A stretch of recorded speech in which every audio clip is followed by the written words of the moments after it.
by a lonely prison wall. I heard a young girl calling,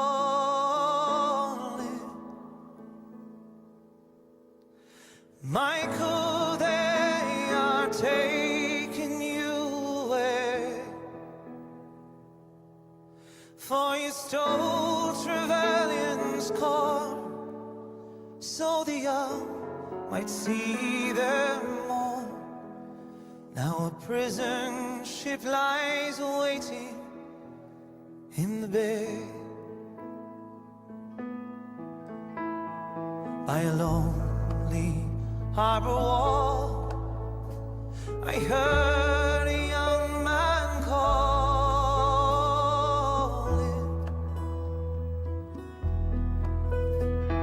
nothing matters, Mary, when you're free. Against the famine and the crown, I rebel, they brought me down. Now you must raise our child with dignity. Lord, the fields of Athenry, where once we watched the small free birds fly. Our love was on the wing, we had dreams and songs to sing. It's so lonely round the fields of Athenry.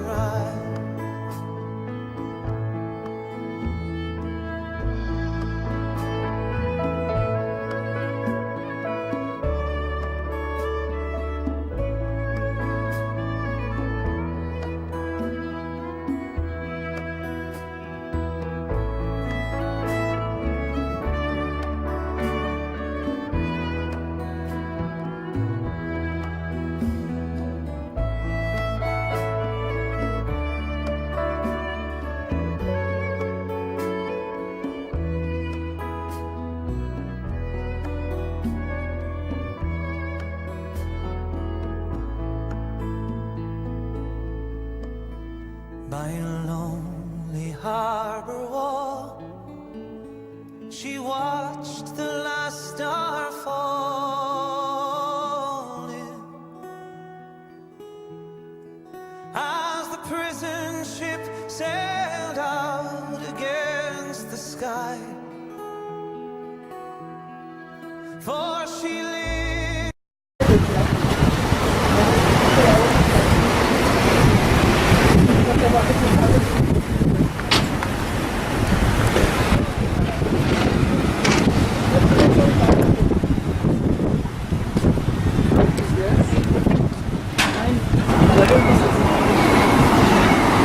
Hey, welcome on board.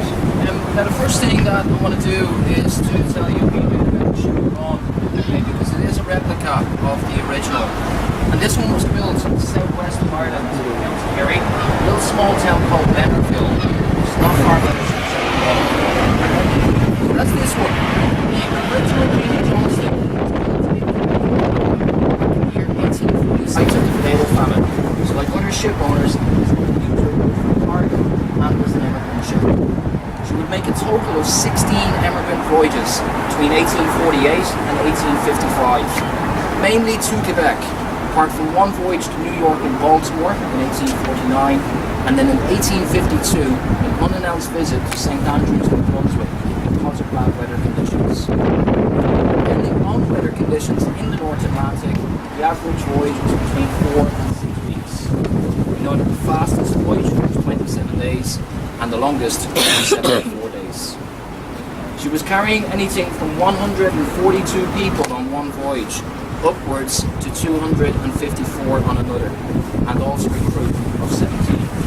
So you look at the size of the ship, it's very hard to imagine what it was really like for these people. And remember, it was a cargo ship, never built for passengers. Across the Atlantic with the cargo, water and go back into it.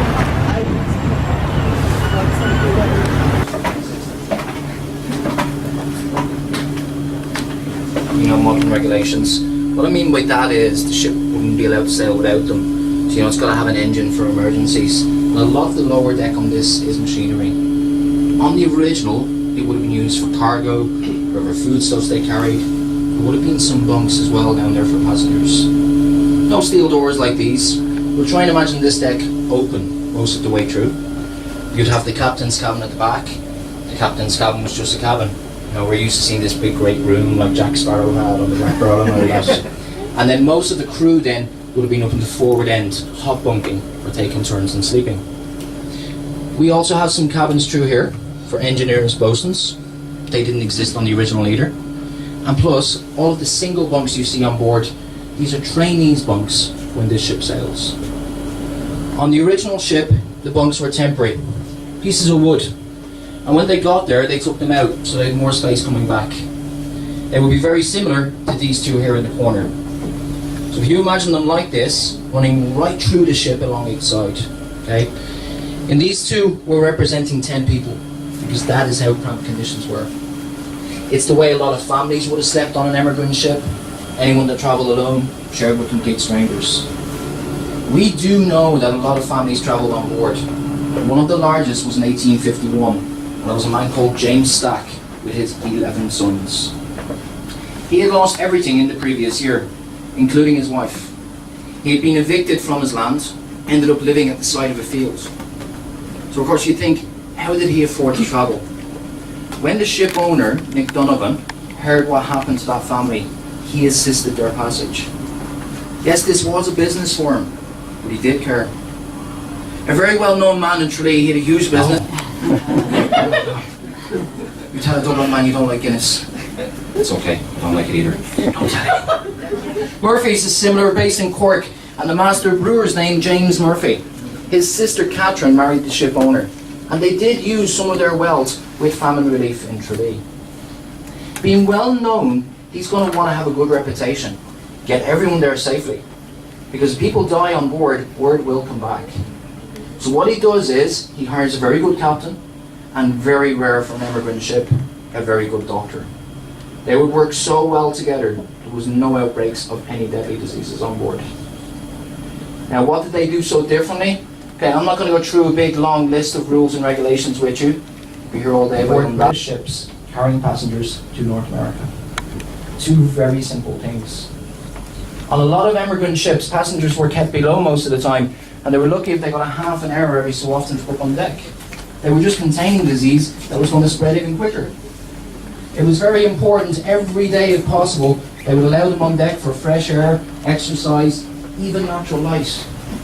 They could bring their blankets or whatever they sleep upon up with them to air them out. Get rid of lice, fleas. After all, that's how typhus was spread. Cleanliness of their ship, obviously very important. And on a day-to-day basis, passengers would have to be involved in keeping a clean ship. Example of cleanliness. Did you hold that for me? Do you know what that is? No. That's the toilet. Don't worry, it hasn't been used, okay? And they would just throw it overboard. A breeding ground for dysentery and cholera alone. Say we could go on and on about rules and regulations. One of the main differences about the Jeannie Johnson was the doctor. He is represented over here. Dr. Richard Blennerhassett from Dingle in County Kerry, from a family of doctors and surgeons. Studied at one of the best medical schools, Edinburgh University in Scotland. When he finished there in 1845, he could have worked anywhere. We know he went to sea. He'd already spent 2 years on a ship called the Basora Merchant. He joined the Jeannie Johnston in 1848, and then his first task as doctor is in relation to this lady here beside me. Daniel and Margaret Riley boarded the ship on the 23rd of April. Margaret was heavily pregnant when she boarded. He knew her child was going to be born on board. He did not know it was going to happen so quickly though. She gave birth to her son the morning of the 24th of April. You can't even imagine what it must have been like for them with this 6-week voyage ahead of them. I'll tell you more about him in a few moments. Richard Blennerhassett stayed with the Jeannie Johnston until 1853. He found that his mother was very sick and went on to look after her. And then in the following year, he gone over to Liverpool. He was signed to a ship called the Lady Russell, went across to New York, and then when he came back, he signed to another ship, the Ben Nevis, for Galveston in Texas. But the Ben Nevis had arrived in Liverpool from Hamburg in Germany, and a number of people had already died on board from cholera. What they did was they removed everyone from that ship for a total of 9 days, and then said it was safe to leave. Before it even reached Cove and Port en route, about 15 people would die. Their bodies were taken up to the old churchyard in Cove and buried in one mass grave. With them was 36-year-old Dr. Blarnhauser. Eventually, a lot of these doctors that worked on immigrant ships did contract disease themselves. The captain, on the other hand, he would live much longer. In the middle there, Captain James Attridge from Castle Townsend, West Cork. 15 years old when he went to sea, and a captain by the age of 23. Same age as me. Sorry, that was a long time ago. Very young to be a captain, and when he came on board, he'd already been at sea for 28 years. He stayed with the ship until it was sold in 1855. He continued to work at sea until 1862 on the Wilson Kennedy and the Georgiana, and then a deputy harbour master in passage in Cork Harbour until 1885, when he died at the age of 80. And that was a good age.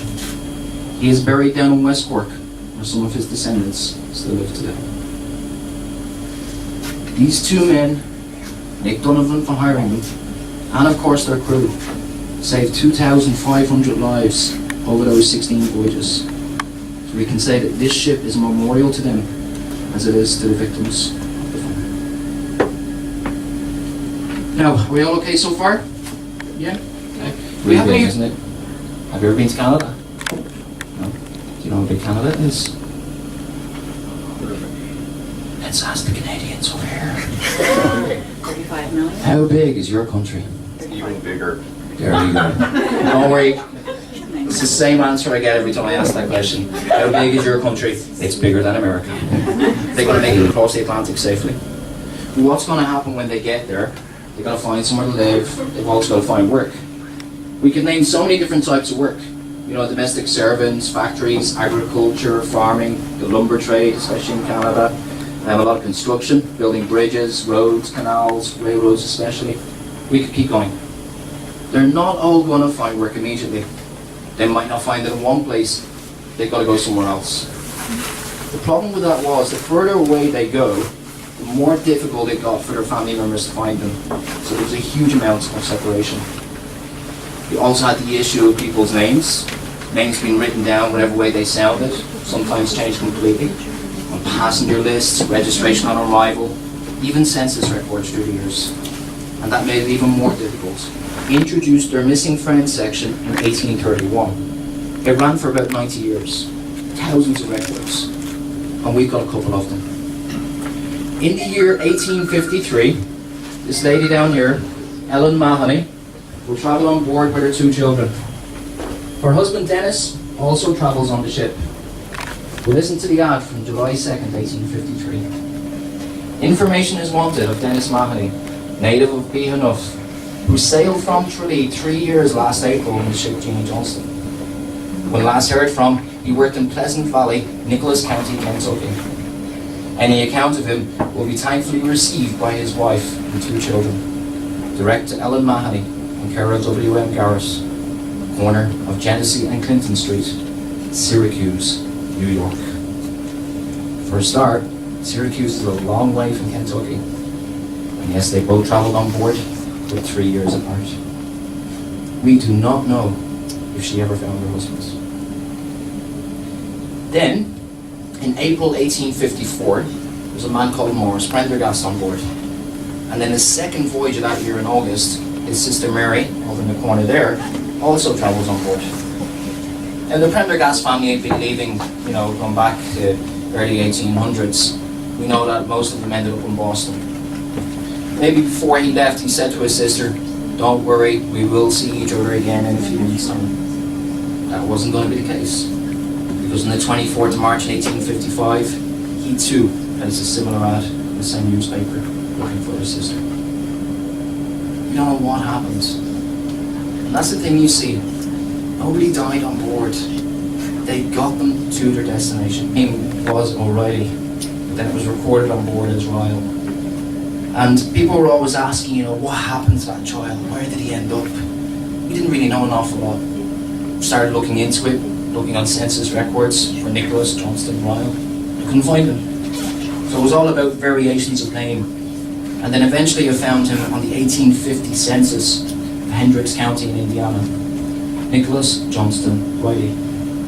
The reason why I knew it was him is because on that 1850 census, where it said the birthplace, it is written the Atlantic Ocean. And every 10 years after that, birthplace, Atlantic Ocean. So we eventually found out that they'd spent some time in Indiana, Connecticut, and also a place called Benton Harbor in Michigan. Some of her side of the family, the Forens, had followed over, and we believe some of the Forens might be still in Benton Harbor today. But we know that Nicholas moved on to a place called Fergus Falls, Minnesota. He married a girl called Cecilia O'Brien, and they had a couple of children, and her brother Jim was running a bar there.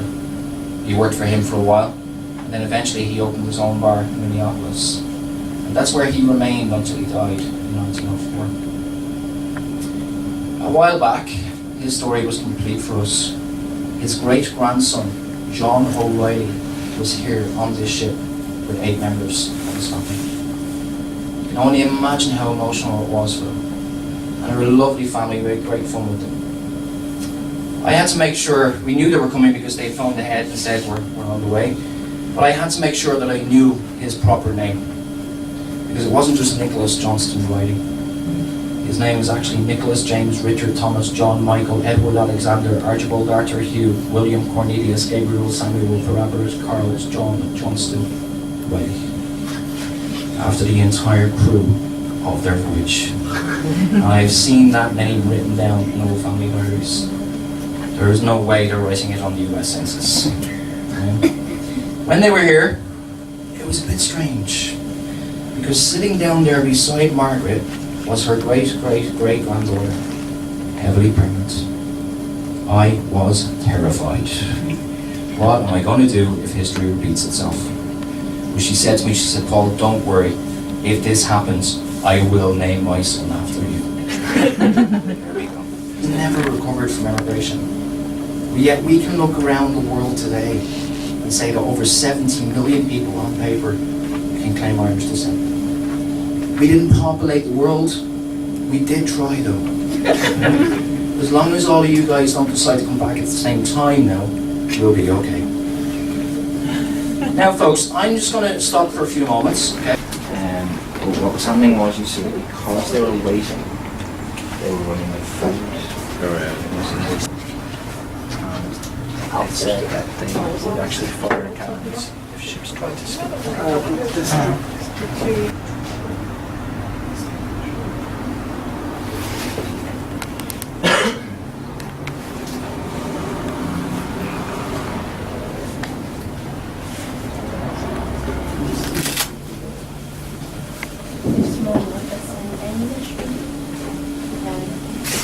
Now guys, girls, just before we bring you back up on deck, one of the most popular questions that's been asked in 6 years that I've been here is, who was Jeannie Johnston? Okay, what's in the ship's name? We have done a lot of research into this. Okay, we know that John Munn, the shipbuilder, he had named a lot of his ships after characters from the works of Robert Burns, a Scottish poet and songwriter. Looking into Robert Burns' works, he did often write about women by the name of Jeannie. His wife's name was Jeannie. They do say there was a lot of Jeannies in Robert Burns' life. We couldn't find any reference of a Jeannie Johnston. Just there a few months back, I started searching the archives in Quebec in the 1840s and 50s for that name, thinking there wouldn't be many of them. Found hundreds and hundreds of Jeannie Johnstons. So where the ship's name actually comes from, it's still a mystery. Maybe it's just an acquaintance of the shipbuilder. So what I'm going to do now is, I'm going to bring you back up on deck, and I'm going to tell you exactly what happened to the original Jeannie Johnston. Okay, we're going to go back up this way. The last one? Yeah. Oh, okay. Now, after the year 1855, Jeannie Johnston was never going to be used as an emigrant ship again. It had been sold to a man from the North Shields in England, Sir William Johnson. It's a slightly different name to Jeannie Johnston. Okay? He went on and he used her for cargo back and forth across the Atlantic between Quebec and Hull on the east coast of England. But there was one voyage in 1858 and there was a crew of 16 men on board. They'd overloaded their ship with timber. Somewhere off the coast of Newfoundland in Canada, they took on too much water. They could not save the waterlogged ship. She did go down very slowly though. They'd no lifeboats or anything, they didn't carry them. Probably took up too much room. They are staying with their ship. They are gradually going up into the masts. And we cannot imagine being up there in the middle of the North Atlantic in a sinking ship.